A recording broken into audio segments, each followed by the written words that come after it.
Ang pagiging Kristiyano po natin ay hindi lamang po nagtatapos sa 4 na sulok ng simbahang ito. Ang pagiging Kristiyano natin ay sinusubok minuto, segundo, sapagkat dinadalisay po tayo ng Panginoon, sapagkat tayo po ay inihahanda sa lugar na kung saan dapat po tayo mailagay. Ngunit ang lugar na yon ay napakabanal, kaya naman po tayo ay sinasanay, inaayos, sabi sa English, pinuprune, no? Pruning. Tinatanggal yung mga hindi dapat para sa atin. Because God is preparing us to be something and to be someone who is worthy doon sa lugar na kanyang pagdadalhan sa atin. So, ako po magtuturo ngayong umaga. It's taken from the book of 1 Samuel, chapter 15, verse 22. Sabi sa Tagalog, sinabi ni Samuel, akala mo ba'y higit na magugustuhan ni Yahweh ang handog at hain kaysa ang pagsunod sa Kanya? Mas mabuti ang pagsunod kay Yahweh kaysa paghahandog. At ang pakikinig ay higit na haing taba ng tupa. In verse 23, ang pagsuway sa Kanya ay kasinsama ng pangkukulam. At ang katigasan ng ulo'y tulad ng pagsamba sa Diyos-Diyusan. Sapagkat itinakwil mo ang salita ni Yahweh, itinakwil ka rin niya bilang hari. Ama naming Diyos na makapangyarihan sa lahat, sa umagang ito, dalangin ko po ang bawat puso, ang bawat tao na makikinig sa inyong mga salita. Dalisayin niyo kami, Panginoon, mangusap kayo sa amin, Banal na Espiritu. Tulungan ninyo kaming mapatatag at may sa katuparan namin ang ninanais mo para sa amin. Sa inyo po ang lahat ng kaluwalhatian, papuri at pagsamba sa pangalan ni Jesus na aming Panginoon at tagapagligtas. Amen. Obedience is better than sacrifice. Ang pagsunod ay nakakahigit kaysa handog. Pwede ba natin sabihin yon? Obedience is better than sacrifice. Ang pagsunod ay nakahihigit kaysa handog. Magtataka po tayo, why do God gave His commandments? Ano po sa tingin ninyo? Bakit po kaya ang Diyos ay nagbibigay ng kanyang mga utos sa kanyang mga lingkod noong una pa man hanggang sa panahon ng Panginoong Jesucristo? Why do God give His commandment? Bakit kaya? Ba't kaya nagbibigay? Well, tingnan po natin. After the fall, okay, pagkatapos pong bumagsak ng tao sa sangkatauhan, pumasok na ang kasalanan sa tao. Okay? Natuto na siyang maging masama. Nagsimula nga ito kay Cain, no? Mga tao sa panahon ni Noah. Kaya po, nakita ng Diyos na masama na yung tao, nilipon niya ang sangkatauhan sa pamamagitan ng baha.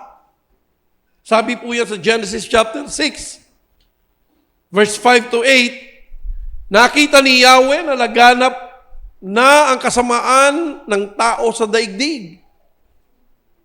At puro kasamaan na lamang ang palaging nasa isip nito. Kaya't labis na ikinalungkot ni Yahweh na nilikha pa niya ang tao. Sinabi niya, lilipunin ko ang lahat ng taong aking nilalang. Lilipunin ko rin ang lahat ng hayop at mga ibon. Ikinalulungkot kong nilalang ko pa ang mga ito.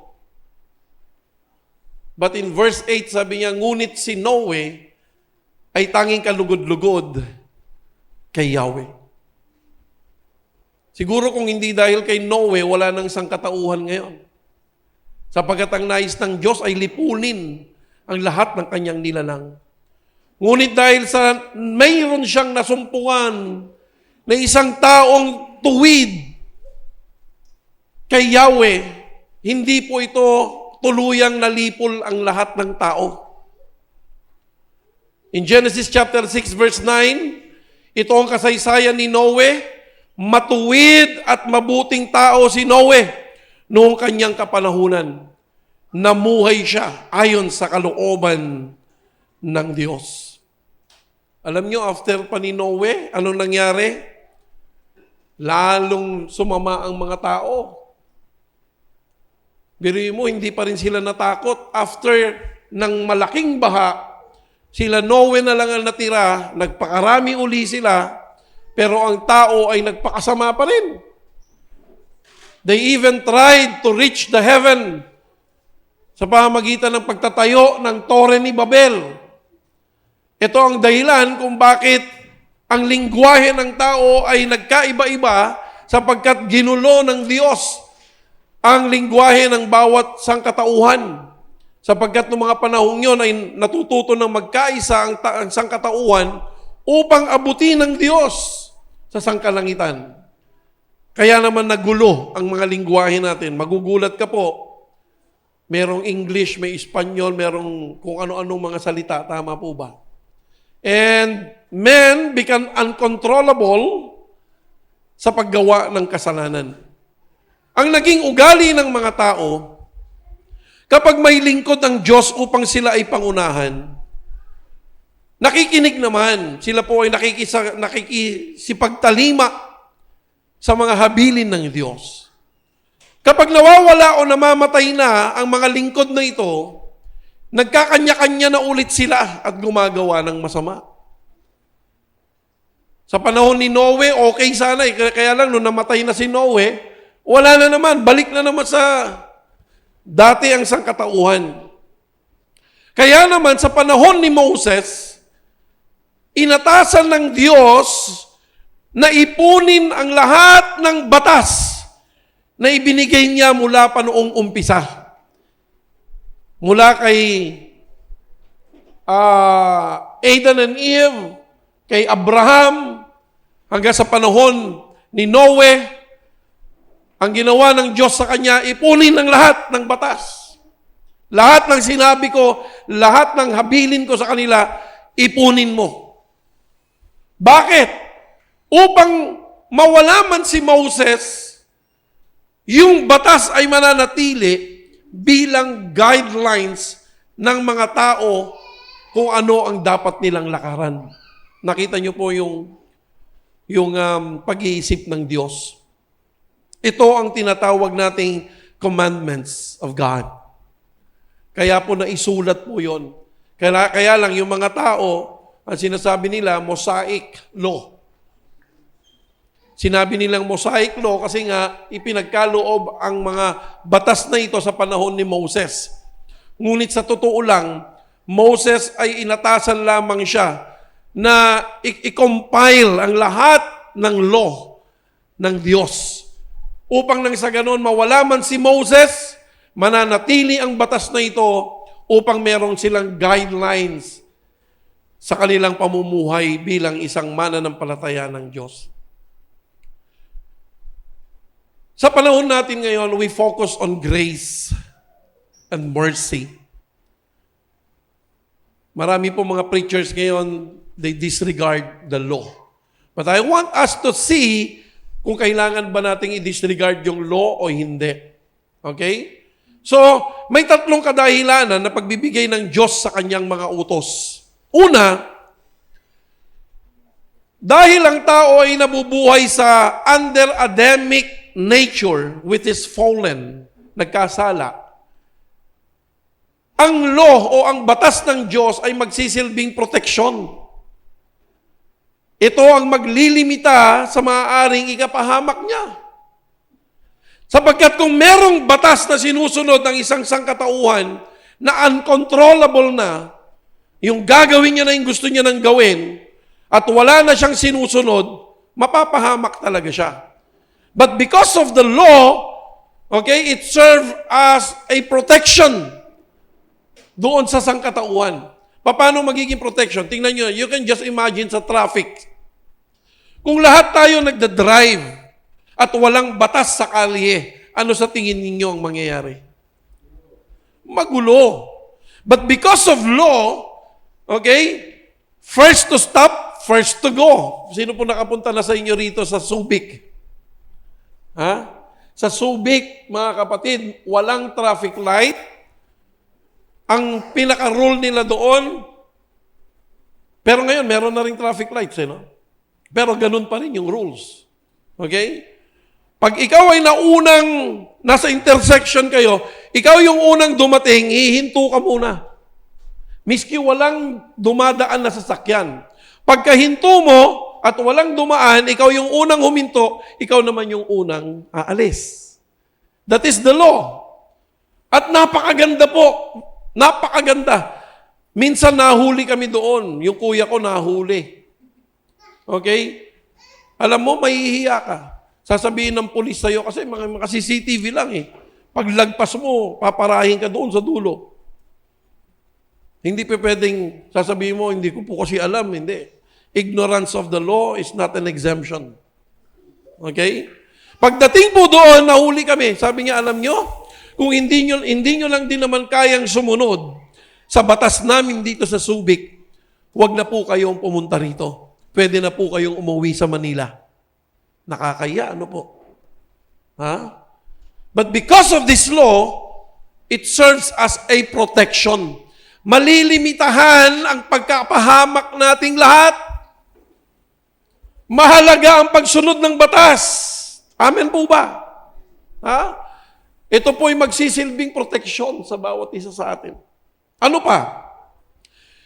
Dahil sa pagbibigay ng Diyos sa kanyang mga utos o batas, mararanasan na nila ang provision na mamuhay ng may kalayaan. Kapag ikaw po ay lumabag sa batas, you are under the law. Tama po ba? You are under the law. Pagka ikaw ay lumabag sa batas, you are under the law. Hahanapin ka ng batas.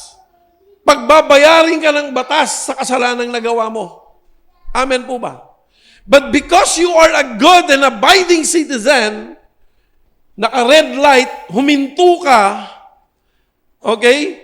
Yung pagpapala ng Diyos, hindi ka napahamak. Kasi kung idiniretso mo yon, mababangga ka. Tama po ba? The provision of the Lord depends upon following the law. If you disregard the law, you will also receive what the law is telling you. Tandaan po natin, in every action, there is always a equal reaction. Kapag hindi mo sinunod yung batas, may kasunod yan na parusa. So walang provision doon. Parurusahan ka eh. But if you follow the law, mga kapatid, merong kasunod na pagpapala sa bawat isa. Amen po ba? Mamaya nga, sasabihin ko yan kay Daniel eh. Alam niyo kung bakit? It's amazing dito sa dalawang ito, Daniel and PK, na at their age, kasi ako noon, sabi ko, Lord, at the age of 30, I declare, magiging milyonaryo ako. And it happened. Pero itong mag-asawa na ito, itong ikakasal ngayon, at the age of 24, nakahawak na sila ng millions sa kamay nila. They are so blessed. Bakit? Kasi hanggang sa kauli-ulihan, almost 10 years silang mag-boyfriend and mag-girlfriend. PK and Daniel, up to this moment in time, pareho po silang virgin. Hindi mo rin alam, pastor. Baka hindi na lang umaamin sa'yo. No. Nasubaybayan po namin ang kanilang pagsasama.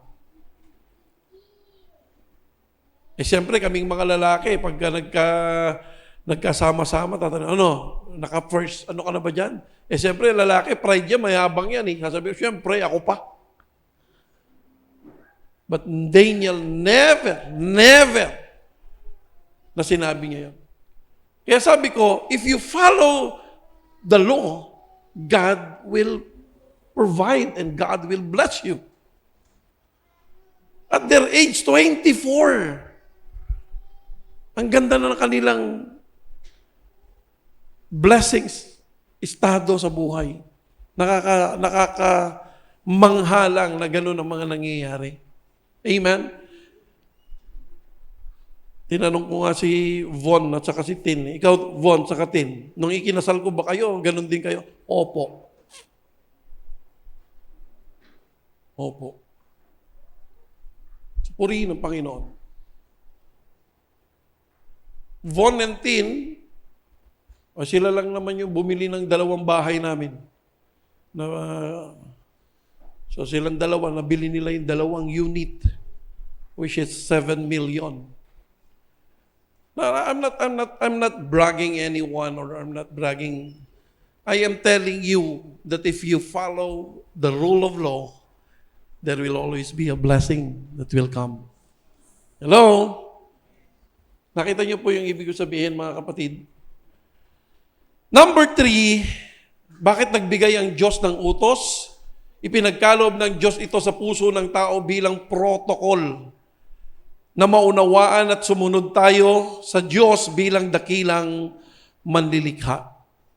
Anong ibig sabihin ng protocol? It is a rule. Tama po ba?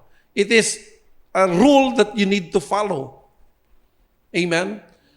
And God has put every law in the heart of man. Yun ang tawag natin doon, parang konsensya. Naku, napagsalitaan ko yata ng hindi maganda. Naku, nakasakit yata ako ng tao. Why? Because God has given us His law in our hearts. Okay? It serves as a protocol. It serves as a plumb line. Hallelujah. Yan po yung 3 dahilan kung bakit tayo binagkalooban ng utos ng Diyos. It serves as protection, it serves as provision, it serves as protocol na dapat nating sundin. Sapagkat ang nais ng Diyos sa bawat isa sa atin ay pagpalain. Amen po ba? Ano po ba ang kapangyarihan ng batas? Sabi sa Roma 13:1, ang bawat tao ay dapat pasakop sa mga pinuno ng pamahalaan, sapagkat walang pamalahang hindi mula sa Diyos. At ang Diyos ang nagtatag ng mga pamahalaang umiiral. Hallelujah. Number 1, tingnan niyo po. Lahat ng nasa buhay natin, sino rito ang kasama kong buhay? Sabihin mo, ako yon. Yan. Lahat ng nasa buhay natin ay nagmula sa batas o utos. Nagsimula sa salita. Let there be light. Let there be separation of land and the sea. Lahat ng bagay, ang ikauunlad, ikababagsak, ang ikaliliko, o ikatutuwid ay magmumula sa batas. Sino ditong gustong pagpalain? And how can you be blessed? Follow the rule. Hello? Simple lang eh. Sabi niya, ibigay mo ang 10 bahagi. Your tithes. If you follow the rule, ano sabi ng Panginoon? Hindi ko hayaang salantain ang iyong ikabubuhay. Bubuksan ko ang durungawan ng langit upang ibuhos ang pagpapala. And that is the rule. If you are not going to follow it, then walang mangyayari. Amen po ba? Tayo po ay nabubuhay sa batas na mula sa Diyos. Lahat ng nasa buhay natin ay sakop ng batas. Pangalawa, lahat ng batas ay mula sa Diyos. Mapa-science man yan, civil laws, laws of attraction, lahat ng klase ng law, it happens because God permit it to happen. Do you believe that? Lahat ng law of gravity, okay, anything that has weight, babagsak yan. Kasi law ng gravity yun, ng science. Amen po ba? Sabi nga, in every action, there is an equal reaction. Tingnan mo na lang ang tao. Pag sinabi mong, pangit ka, Yung action niya, sinabi, ang pangit mo. Sasabihin niya, mas pangit ka. There is always an equal reaction. Batas yun eh. Hindi natin pwedeng sirain yun. Amen po ba? Ang lahat ay itinakda ng Diyos. Pangatlo, ang pinanggagalingan ng batas ay sa salita. Yun nga sinasabi natin. At ang sabi ng salita ng Diyos, ang salita ay Diyos, sabi ng John chapter 1. Kaya makapangyarihan talaga, miski saan. Hallelujah. Number 5, kaya kapag nakipag-ugnayan ka sa batas, ano mangyayari sa'yo? Lalawak ka. Kaya gamitin natin siya in our advantage. May natututunan? Ha? Hindi natin pwedeng i-disregard ang law. Siguro, ang pwede lang nating, sabi ng Book of Hebrew, niluma na ang dating mga tipan. Ano po yon? Ito po yung tipan ng pagliligtas. Sapagkat nung araw, hindi ka makakapasok nang hindi ka magwiwisik ng dugo. There is sufferings. Lahat ng yon, si Jesus na ang gumawa. Okay? So, hindi na natin gagawin yon. Kaya makikita mo mga simbahan ngayon, hindi na malansa. Nung araw, malansa yon. Wiwisikan mo ng dugo, may sin offering, dugo ng hayop, kakatayin mo. Kailangan walang kapintasan yung hayop. Ngayon, hindi na natin ginagawa yon sapagkat Jesus finished it all. Pero hindi po, yun lamang po yung ipinagbawal na batas na tapos na. The rest, tuloy pa rin po yun. Amen? And it sum up into 2. Dati 10 commandments eh. Ngayon, naging 2 na lang. Tama po ba? Love your God with all your heart, with all your soul, and love your neighbors as you love yourself. Sinum up niya na po yun. Kasi kasama na po lahat doon.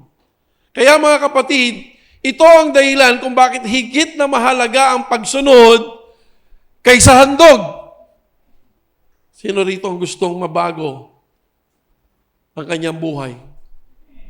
Magtiwala ka sa bawat batas na pinagkaloob ng Diyos. Bakit? Sabi niya sa Jeremiah 29:11, for I know, sabi niya, the plans I have for you. Plans to prosper you and not to harm you. Plans to give you hope and a future. Sabi niya dito, for I know the plan I have for you, says the Lord, they are plans for good and not for disaster, to give you a future and a hope.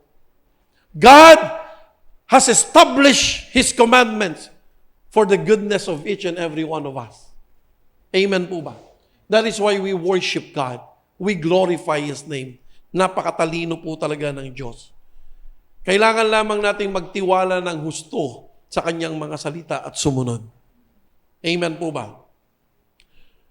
Pakatandaan natin ito. Kapag ikaw ay nagtiwala sa Kanya, kasama mo siya, makalabag ka man ng batas, makatitiyak kang sagot ka niya. Ang tawag naman po dito ay ang grasya at habag ng Diyos. Hello? I will explain it later. Okay? Sabi po ng Matthew chapter 12 verse 1-3. Isang araw ng pamamahinga, naparaan si Jesus sa triguhan. Nagugutom ang kanyang mga alagad noon, kaya't sila'y kumuha ng mga butil ng trigo at kumain niyon. Nang makita ito ng mga Pariseyo, sinabi nila sa kanya, tingnan mo ang ginagawa ng iyong mga alagad. Mahigpit yang ipinagbabawal na kautusan sa araw ng pamamahinga. Marami po sa atin ang legalista. Amen? Sumagot si Jesus, hindi ba ninyo nabasa ang ginawa ni David nang magutom siya at ang kanyang mga kasama? Pumasok siya sa bahay ng Diyos, kumain ng tinapay na handog at pinakain din niya ang kanyang mga kasama. Labag sa kautusan ang ginawa nila, sapagkat ang mga pari lamang ang may karapatang kumain ninyon. Verse 5, hindi ba ninyo nababasa sa kautusan na tuwing araw ng pamamahinga, ang mga pari ay may ginagawa sa templo na bawal gawin sa araw na iyon? Gayunman, hindi sila nagkakasala. In verse 6, sabi niya rito, Sinabi ko sa inyo, may isang naririto na higit na dakila kaysa templo. Kung nauunawa lamang ninyo ang kahulugan ng mga salitang ito, habag ang nais ko at hindi ang inyong handog. Hindi sana ninyo hinatulan ng mga walang sala. Ang anak ng tao ay siyang Panginoon ng araw ng pamamahinga. Yung mga pari mismo, even on the Sabbath day, may ginagawa sila sa loob ng templo, pero hindi sila napaparatangan ng kasalanan. They are covered and protected by the temple. Pero ang sinasabi ng Panginoong Jesucristo, kung ako ang kasama ninyo, mas higit ako doon sa templo na yon. Hello? Hallelujah. Gusto kong, alika nga Isidro. Ganito po yun. Ang law, ibinigay ng Diyos para lakaran mo, Isidro. Sabi ng Diyos, Isidro, itong lalakarin mo ha, para hindi ka mapahamak. Pag lumabas ka dyan, masasagasaan ka. Mapapahamak ka. Amen? So, si Isidro, he tried. But he prayed, Lord, samahan niyo po ako. Apart from you, I can do nothing. Amen? So, naglalakad kasama niya ang Panginoon. Isang araw si Isidro ay talagang napagod na. Ang daming tukso. Nakakita ng mas maganda sa girlfriend niya. Ang daming tukso. Nagkasala. Nadupilas, bumagsak. Habang nilalakaran niya ito nahirapan siya. But because you are with Christ, walang judgment, walang condemnation. Ang sinasabi ng Panginoon, Sidro, tayo ka. Kaya mo yan. Tuloy lang. Tuloy lang. Sidro, tuloy mo lang. So, lakad lang ulit. Bumagsak na naman. No condemnation. Dahil kasama mo ang Panginoon. Amen po ba? Tayo ka ulit. Ang ayaw ng Panginoon ay ito. Pinalalakad tayo sa diretsyong ito, pero ayaw mong maniwala. Hindi mo na nga ako kasama, nagrebelde ka pa, umiwas ka ng ibang daan. Nakukuha niyo ibig sabihin? Yan ang ayaw ng Panginoon, ang rebellious spirit. Bakit? Anak, mapapahamak ka dyan. Huwag kang TANGA. Mapapahamak, ayaw kita dyan. Sinabi lang ito ang daanan mo, huwag ka dyan. Hindi mo na nga ako sinama, hindi ka na nanalangin. You are full of emotions. Kaya ko to. Magaling ako. Umiwas. You see? Sabi niya, sundin mo ito, anak. Alam niyo kung anong grace ng Lord? Dumating ang panahon na hindi niya na talaga kaya. Umupo ka na. Ayoko na talaga, Lord. Hindi ko na talaga kaya.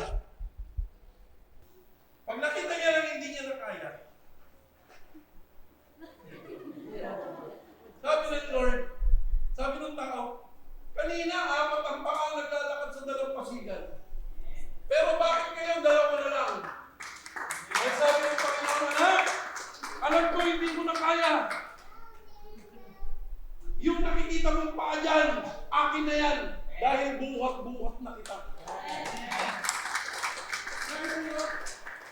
That is the grace of God. Wala silang makain.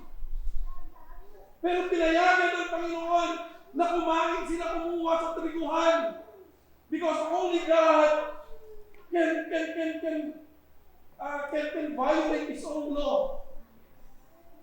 And He will going to do that because of His grace and mercy. Nagugutom eh. Amen?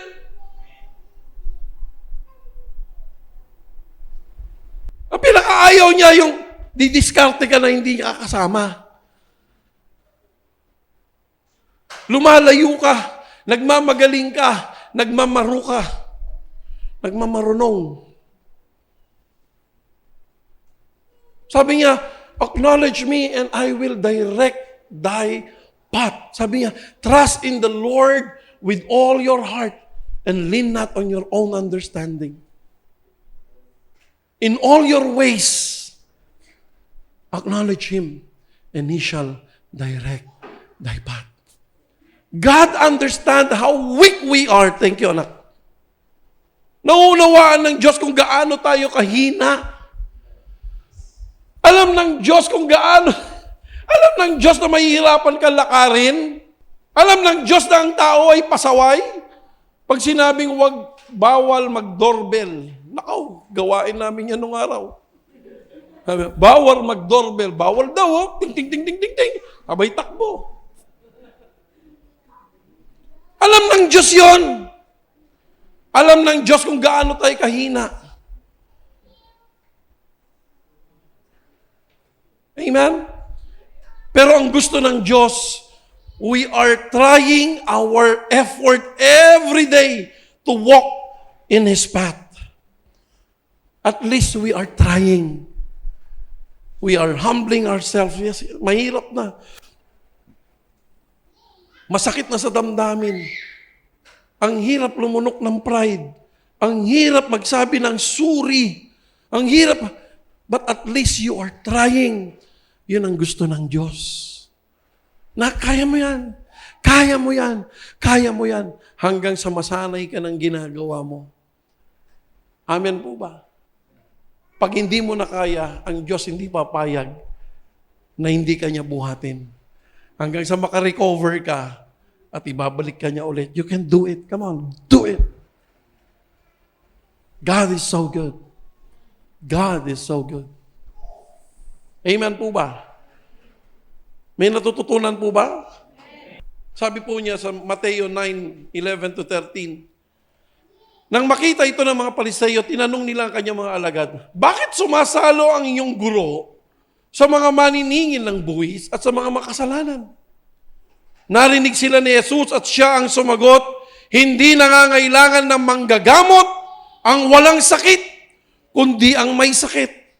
Humayo kayo at unawain ang kahulugan nito. Kanina pagsunod, ano daw ang sabi niya ngayon?